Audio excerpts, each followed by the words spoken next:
So ఇప్పుడు discussion చేయబడే topic ఏంటి అంటే national counter terrorism policy 2026. So ఈ నేషనల్ కౌంటర్ టెర్రరిజం పాలసీ ఎందుకు తీసుకొచ్చారు, అసలు ఇండియాలో టెర్రరిజం ఏ విధంగా పెరుగుతూ వస్తుంది అనేది మనం తెలుసుకోవాలి. దాంతో పాటు మనం టెర్రరిజం గురించి డిస్కషన్ చేసేటప్పుడు బేసికల్గా మన దేశానికి పాకిస్తాన్కి ఆల్వేస్ ఒక కాన్ఫ్లిక్ట్ ఉంటుంది. అది రిలీజియన్ కాన్ఫ్లిక్ట్, హిందూ ముస్లిం కాన్ఫ్లిక్ట్. సో పాక్ అనేది ఒక ఇస్లామిక్ కంట్రీ.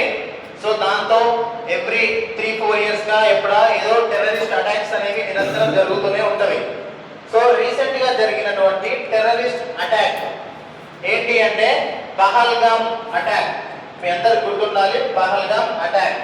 సో మనం before that national counter terrorism గురించి డిస్కషన్ చేసే ముందు అసలు ఈ పాలసీ తీసుకురావడానికి గల రీజన్స్ ఏంటి, ఇండియాలో ఏ విధంగా ఈ ఉగ్రవాదాన్ని అరికట్టడం కోసమో మరియు దీనిని ఏ విధంగా ఎదుర్కోవాలి, ఏ విధంగా తగ్గించాలి అనే కాన్సెప్ట్ తోటి మనం నేషనల్ కౌంటర్ టెర్రరిజం పాలసీని మినిస్ట్రీ ఆఫ్ హోమ్ అఫైర్స్, దీనిని మినిస్ట్రీ ఆఫ్ హోమ్ అఫైర్స్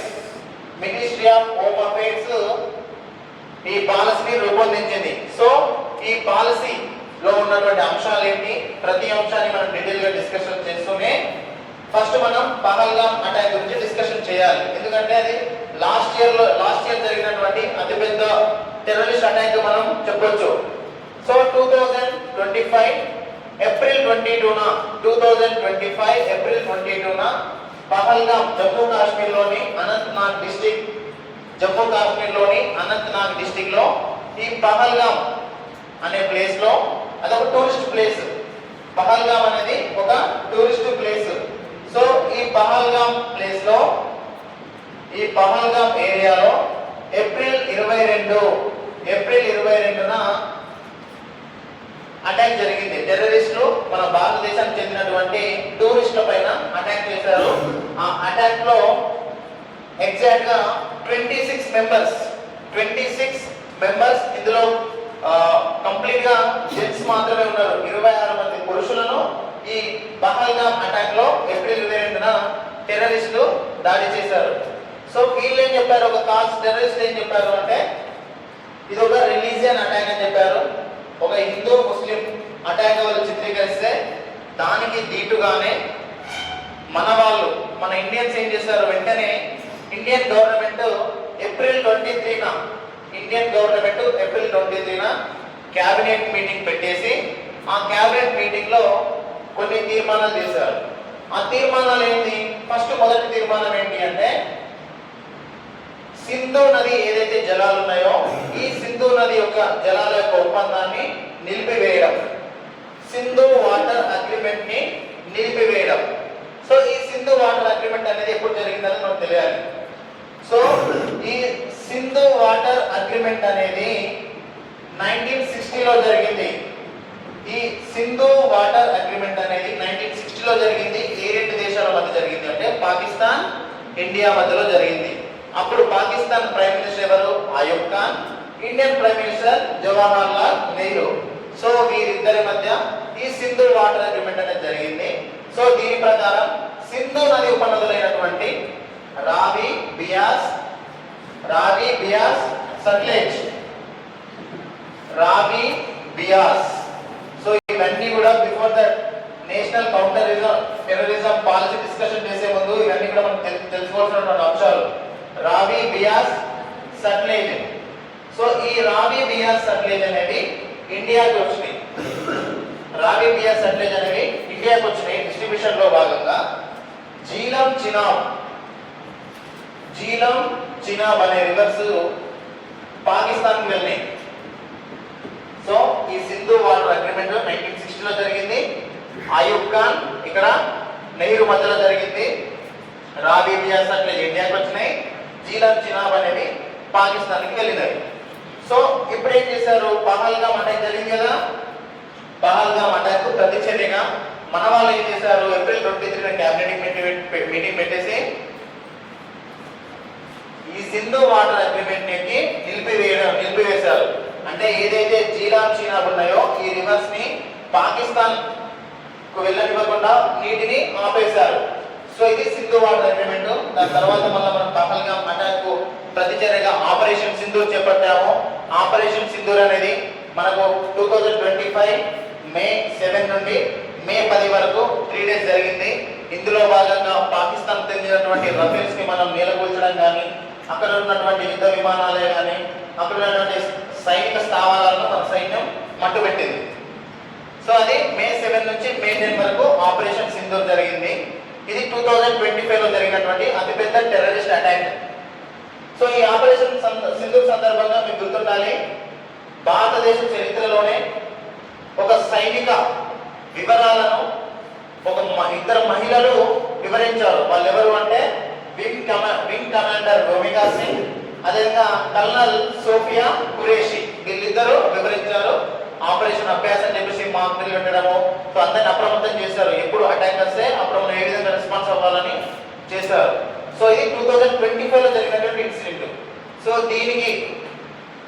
దీనికి తగ్గట్టుగానే ఇండియన్ గవర్నమెంట్ ఏం చేసింది అంటే టెర్రరిస్ట్ అటాక్స్ అనేవి భారతదేశంలో జరుగుతూ వస్తున్నవి. వీటిని అరికట్టాలి అంటే, ఈ టెర్రరిస్ట్ అటాక్స్ ని మనం కంట్రోల్ చేయాలి అంటే మనం ఒక ప్లాన్ ఇంప్లిమెంట్ చేయాలి. ఆ పర్టికులర్ ప్లాను పాలసీ ఏంటి అంటే నేషనల్ కౌంటర్ టెర్రరిజం పాలసీ 2026 లో ఉన్నటువంటి మెయిన్ థీమ్స్ ఏంటి అంటే ప్రహర్ అనే ఒక ఆపరేషన్ ని చేపట్టారు. వెరీ ఇంపార్టెంట్ ఇది ప్రహర్. ఇందులో ఉన్నటువంటి ఒక్కొక్క లెటరు ఏ విధంగా మనం టెర్రరిజాన్ని అరికట్టాలి అని చెప్పేసి క్లియర్ గా మెన్షన్ చేస్తుంది, ఎక్స్ప్లెయిన్ చేస్తుంది ప్రహర్. సో నేషనల్ కౌంటర్ టెర్రరిజం పాలసీలో ఉగ్రవాదాన్ని ఏ విధంగా అరికట్టాలి అని చెప్పేసి ఇండియన్ గవర్నమెంట్ ప్లాన్ చేసిందో ఆ ప్లాన్ కి రూపమే ప్రహర్ అనే ఒక ఆపరేషన్. ఇది నేషనల్ కౌంటర్ టెర్రరిజం పాలసీలో భాగం. సో ఈ ప్రహర్ లో ఉన్నటువంటి అంశాలు ఏంటి అవి డిస్కషన్ చేద్దాం ఇప్పుడు. First P prevention, prevention R response, A for educative capacities, H human rights, A ఏంటి యాన్యుయేటింగ్ కండిషన్స్, ఏ ఏం చెప్తుంది, A aligning international efforts, R indicate the resilience recovery. So ఈ ఒక్కొక్క అంశం గురించి మనం ఇప్పుడు నేను మీకు ఎక్స్ప్లెయిన్ చేస్తాను, వినండి. ఫస్ట్ అంశం ఏంటి ప్రహర్. సో ఫస్ట్ లెటర్ ఏంటి P. P indicates Prahar, P indicates prevention, P indicates prevention. So ఇది వెరీ ఇంపార్టెంట్. తెలుగులో అయితే నివారణ, తెలుగులో అయితే ఏంటి నివారణ. సో ఇది ఏ విధంగా ఉంటుంది అనేది మనం చూద్దాం. సో టెర్రరిజం లో అరికట్టడంలో ఫస్ట్ ప్రహర్ లో ఉన్నటువంటి ఆపరేషన్ లో ఫస్ట్ లెటర్ ఏంటి P. P indicates the prevention, నివారణ. అంటే ఏంటి నివారణ అంటే టెర్రరిస్ట్ అటాక్ జరుగుతుంది అని చెప్పేసి ముందుగానే పసిగట్టడం అంటే ఇంటెలిజెన్స్ ఇన్ఫర్మేషన్ ఉంటుంది కదా.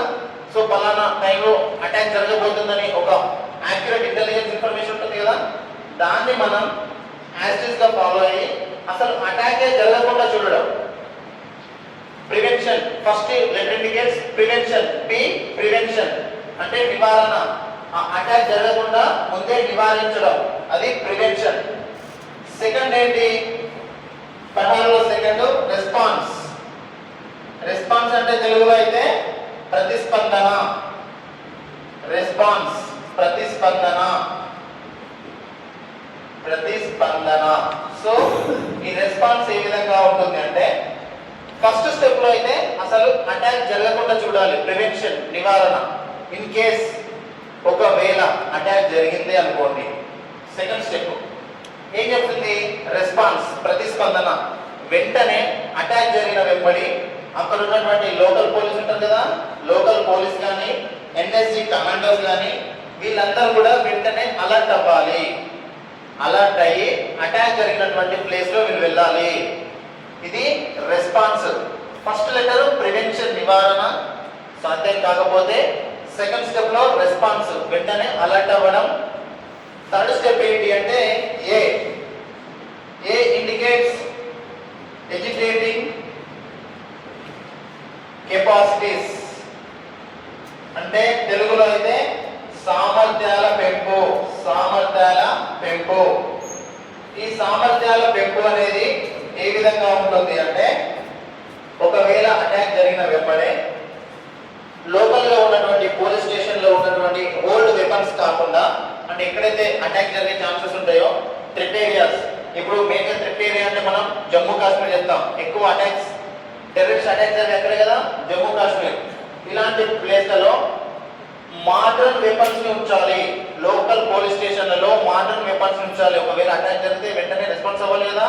రెస్పాన్స్ అయిన వెంబడే మనం ఏం చేయాలి, ఎడ్యుకేటింగ్ కెపాసిటీస్ అంటే సామర్థ్యాలని పెంచాలి, ఆయుధాలని పెంచాలి. Educating capacities. H indicates human rights. ఇది వెరీ ఇంపార్టెంట్, ఖచ్చితంగా మీకు ఎగ్జామ్ లో అడుగుతారు. నేషనల్ కౌంటర్ టెర్రరిజం పాలసీలో ప్రహార్ అనేది ఒక్కొక్క లెటర్ దేన్ని ఇండికేట్ చేసిందని అడగొచ్చు, లేదా ఈ ప్రహార్ అనేది ఏ అంశానికి సంబంధించినటువంటి ఆపరేషన్ కూడా అనొచ్చు. ఏ అంశానికి సంబంధించినట్టే టెర్రరిజాన్ని నివారించేందుకు సెంట్రల్ గవర్నమెంట్ రూపొందించినటువంటి ఆపరేషన్ ప్రహార్. నెక్స్ట్ ఏంటి, హ్యూమన్ రైట్స్ అంటే తెలుగులో అయితే మానవ హక్కులు. టెర్రరిజం ఎవరైతే అటాక్స్ ఉంటారో టెర్రరిస్టులు, వాళ్ళని చట్టబద్ధంగా శిక్షించాలి. వాళ్ళు అటాక్ చేస్తే కనుక వాళ్ళని లీగల్ గా శిక్షించాలి అని చెప్పేసి human rights H indicates. Next ఏ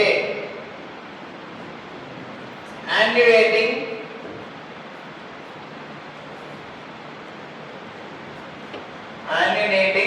కండిషన్స్. సో ఇక్కడ యాన్యుయేటింగ్ కండిషన్స్ లో ఏం చెప్తుంది అంటే,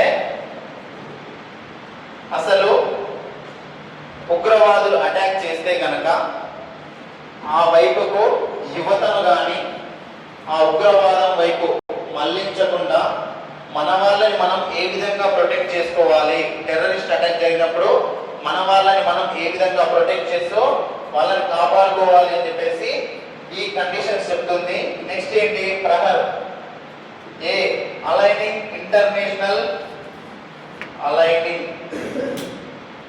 international efforts. So international efforts. అదే విధంగా దీంతో పాటు ప్రహర్ ఆర్ రికవరీ రీసైలెన్స్. వీటి గురించి చెప్తాం. Recovery resilience.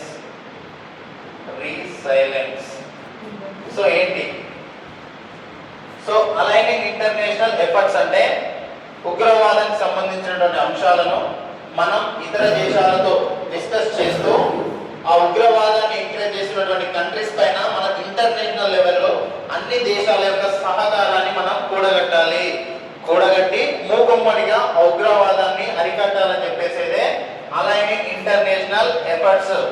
Next R indicates recovery and resilience. అంటే ఏంటి, అటాక్ జరిగిన తర్వాత మనం ఏ విధంగా కోలుకోవాలి అనే అంశాలు తెలియజేస్తుంది. సో ఈ పైన అంశాలన్నీ కూడా ఈ ప్రహర్ నేషనల్ కౌంటర్ టెర్రరిజం లో భాగము. ఈ ప్రహర్ లో ఒక్కొక్క అంశం, ఒక్కొక్క లెటర్ ఒక్కొక్క అంశాన్ని వివరిస్తుంది. పి ఇండికేట్స్ ప్రివెన్షన్ నివారణ అంటే అటాక్ జరగనివ్వకుండా చూడడం.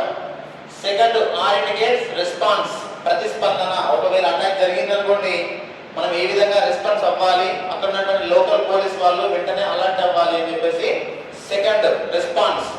థర్డ్ ఏంటి, ఎడ్యుకేటింగ్ కెపాసిటీస్ అంటే సామర్థ్యాల పెంపు. అంటే అటాక్ జరిగేటువంటి ప్రదేశాలలో మోడర్న్ వెపన్స్ ని ఉంచాలి, అక్కడ వాళ్ళకు కొంచెం ట్రైనింగ్ ఇవ్వాలి అని చెప్తుంది. నెక్స్ట్ ఏంటి, హ్యూమన్ రైట్స్. ఎవరైనా ఉగ్రవాదానికి పాల్పడితే వాళ్ళని చట్టబద్ధంగా శిక్షించాలి అని చెప్తుంది human rights. Next attenuating conditions.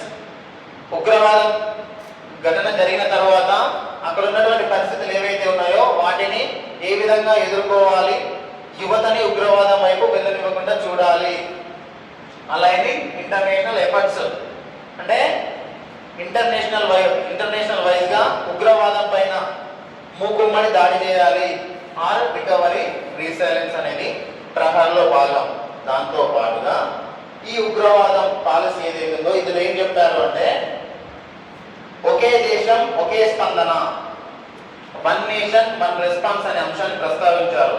One nation one response అంటే ఏంటి అంటే దేశంలో ఎక్కడైనా టెర్రరిస్ట్ అటాక్ జరిగినప్పుడు అక్కడ ఉన్నటువంటి అన్ని ఏజెన్సీలు అంటే ఆల్ ఓవర్లో ఇండియాలో ఉన్నటువంటి అన్ని ఏజెన్సీల మధ్య కోఆర్డినేషన్ ఉండి ఆ అటాక్ ని మనం ఎదుర్కోవాలి అని చెప్పేసి వన్ నేషన్ వన్ రెస్పాన్స్ తో పాటుగా ఉగ్రవాదం చేయడం తప్పు కాదు, తప్పే, కానీ ఉగ్రవాదాన్ని చేసే వారికి సహాయం చేయడం కూడా పెద్ద తప్పే కదా. సో అలాంటి వాళ్ళని కూడా శిక్షించాలి అని చెప్పేసి ఈ నేషనల్ కౌంటర్ టెర్రరిజం పాలసీలో ఉంది. సో దీని గురించి ఓవరాల్ గా మనం రివ్యూ చెప్పుకుంటే నేషనల్ కౌంటర్ టెర్రరిజం పాలసీ అనేది 2026 ఎస్టాబ్లిష్మెంట్ చేసిండ్రు. ఇందులో భాగంగా సో బిఫోర్ దట్ ఈ అసలు ఎందుకు కౌంటర్ టెర్రరిజం పాలసీ తెచ్చారు, టెర్రరిజం పాలసీ ఎందుకు తెచ్చారంటే ఇంతకు ముందు జరిగినటువంటి పహల్గామ్ అటాక్ ఉంది కదా, సో దానికి మనం ఏ విధంగా నెక్స్ట్ భవిష్యత్తులో అలాంటి సంఘటనలు రిపీట్ అవ్వకుండా వీటిని ఏ విధంగా ఎదుర్కోవాలని చెప్పేసి ఈ ప్రహార్ని ఇండికేట్ చేశారు. ఈ ప్రహార్లో ఒక్కొక్క లెటర్ ఒక్కొక్క దాన్ని ఇండికేట్ చేస్తుంది. దీనితో పాటుగా తప్పు చేసే వాళ్ళు కాదు, తప్పు చేసే వాళ్ళని కూడా హెల్ప్ చేసే వాళ్ళని కూడా శిక్షించాలని చెప్పేసి ఈ చట్టం చెప్తుంది.